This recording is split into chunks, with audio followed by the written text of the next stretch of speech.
সেই BMI, BMR জিনিসগুলো কি?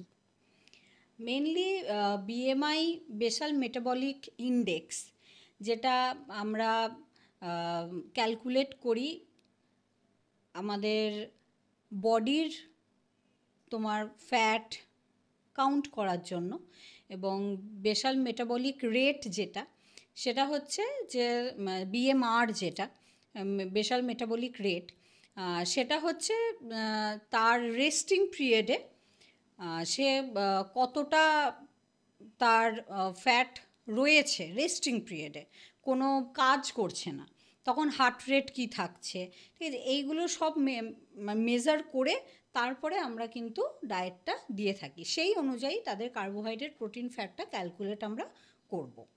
ঠিক আছে, মেন এগুলোকে আমরা ক্যালকুলেট করে তারপরে আমরা ঠিক করব যে তার কার্বোহাইড্রেট, প্রোটিন, ফ্যাট কী হওয়া প্রয়োজন। এবার তারপরে হাইট ওয়েট আসে, দেখা হয় যে হাইট ওয়েট কি, সেই অনুযায়ী সেটা মিলছে কিনা। সেগুলো ক্যালকুলেট কি করে করো? মেনলি বিএমআই আর বিএমআরের তোমার একটা লং ফর্মুলা আছে, তো সেখানে হাইট ওয়েট নেওয়া হয়, সেই অনুযায়ী সেগুলোকে বসিয়ে আমরা একটা ক্যালকুলেট করি। এবার সেটা সব ক্ষেত্রে কিন্তু করা হয় না, যে প্রত্যেকটা পেশেন্টের ক্ষেত্রেই করতে হয় সেরকম কোনো ব্যাপার নেই। মেনলি যেগুলো খুব হাই ওবিসিটি যেটা থাকে, আর তারপরে হচ্ছে কোনো ক্রিটিক্যাল ডিজিজ কন্ডিশন থাকে, তো সেই ক্ষেত্রে আমরা এগুলো করে থাকি।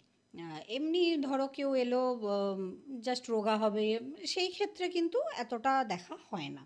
যদি কোনো রোগা হতেই এসেছে কিন্তু তাদের কোনো ডায়াবেটিস আছে ধরো, বা হাই প্রেশার আছে ধরো, তো সেই ক্ষেত্রে আমাদেরকে অনেকটা বুঝে শুনে দিতে হয়, যেহেতু তারা মেডিসিন নেয়, তো সেই ক্ষেত্রে আমাদেরকে ওগুলো ক্যালকুলেট করতে হয়।